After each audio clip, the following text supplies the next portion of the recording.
Ethan Carter balanced the cardboard boxes in his arms, their weight pressing into his chest as he shuffled through the gleaming glass doors of Harpertech's towering headquarters.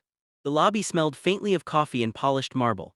Executives in sleek suits swept past him without a glance, their conversations filled with phrases he didn't understand: quarterly losses, market cap, acquisition risk. To them, he was invisible, just another delivery guy. But to his 8-year-old daughter Lily, waiting at home with a second-hand laptop and big dreams of becoming a coder, Ethan was everything. He had promised her that someday he'd do more than just deliver packages.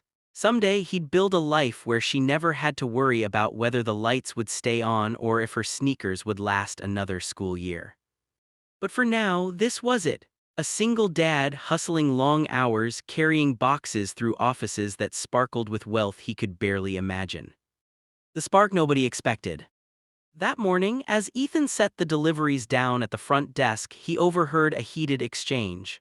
A woman in her 40s, elegant in a navy suit, was surrounded by panicked assistants. Her voice cut through the air, sharp but trembling. "If we don't fix this crash before the board meeting, Harpertech could lose billions. The system's frozen. None of our engineers can break it." Ethan froze. He wasn't supposed to listen, but one word caught his ear: frozen. That was exactly the kind of glitch Lily often ran into while practicing coding on her old laptop. Ethan wasn't a tech expert, but years of helping her troubleshoot had taught him enough. Sometimes the solution wasn't complicated. Sometimes it was hidden in plain sight. The woman, who Ethan didn't yet realize was Claire Harper, the CEO herself, rubbed her temples. "If we can't restore this data, the merger is gone. Thousands of jobs gone." Her assistants looked helpless. Ethan's heart pounded. He wanted to stay quiet. He was just a delivery guy. But then he thought about Lily, about the nights she fell asleep at the kitchen table, coding little games and whispering, "One day, Dad, I'll fix the biggest problems in the world." And before he could stop himself, Ethan cleared his throat. The moment of risk. Excuse me," he said softly, heads turned, eyes narrowing. The assistants looked at him as if a janitor had just interrupted surgery. One even scoffed, "This isn't your business." But Claire Harper, her face drawn with stress, surprised everyone. She said, "Go on." Ethan stepped forward, setting his empty delivery cart aside. "I'm not an engineer, but I've seen something like this before with my daughter's computer. Sometimes the system looks frozen, but it's really a corrupted cache loop. You just have to bypass it manually, reroute through a secondary access point, then reboot in safe mode. Takes maybe 2 minutes." Silence, then laughter.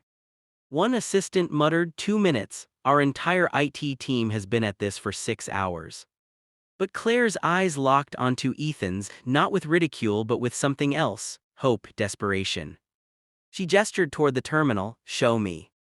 2 minutes that changed everything. Ethan's hands trembled as he sat at the massive screen. He typed carefully, recalling the steps he had walked Lily through so many nights before. He bypassed, rerouted, initiated the reboot. The screen flickered, lines of code unfroze. And just like that, life returned to the system. The assistants gasped. One of them whispered, "It's back, all the data's back." Claire stared at the screen, then at Ethan, her mouth parted in disbelief. You just saved us." Ethan exhaled, shaky. "I just did what I'd do for my little girl."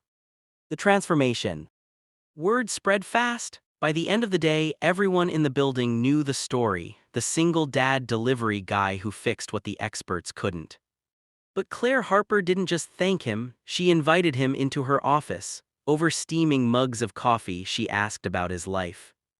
Ethan spoke honestly about Lily, about the struggle to keep up with rent, about teaching himself bits of coding so he could help her chase her dreams. He admitted he felt invisible most days, just another face in the background of other people's success stories. Claire listened, really listened, and when he finished, she leaned forward with tears in her eyes. "Ethan, you're not invisible, you just saved thousands of jobs today, you saved my company." Then she made a decision that would change his life forever. A father's dream realized. Claire offered Ethan a full scholarship for Lily. "She'll have the best education in computer science anywhere she wants. Consider it Harpertech's thank you." Ethan's throat tightened. I don't know what to say." Claire smiled softly. "Say you'll let her shine, that's all." But that wasn't all. Claire also offered Ethan a position training with the IT team, learning, growing. You have the instincts, we can teach you the rest. Nobody who can think like that under pressure should be stuck on delivery runs forever. For the first time in years, Ethan felt something stir inside him, not exhaustion, not worry. Hope. Weeks later, Ethan walked Lily into Harpertech, her hand clutching his. Her eyes widened at the gleaming halls, the endless screens, the engineers tapping away. "Daddy," she whispered, "this is like magic." He squeezed her hand. "No, baby girl, this is your future." The employees who once ignored him now nodded respectfully as he passed. Some even stopped to thank him, and at the end of the hall, Claire Harper herself waited, smiling warmly. In that moment, Ethan realized something profound. Sometimes the world overlooks the quiet ones, the ordinary ones, the people who carry boxes or clean floors. But inside them, too, are answers, brilliance, and courage waiting to be seen. He had stepped out of the shadows not for recognition but for love, love for a daughter who believed he could be a hero. And in 2 minutes he proved her right. So the next time you see someone you might normally overlook, the delivery driver, the janitor, the tired single parent, remember this. They might just be the person who saves the day. And sometimes, the greatest billion-dollar rescue doesn't start with power or wealth. It starts with a father's love. Sparkle's heartwarming, emotional, globally relatable, ending on hope and inspiration.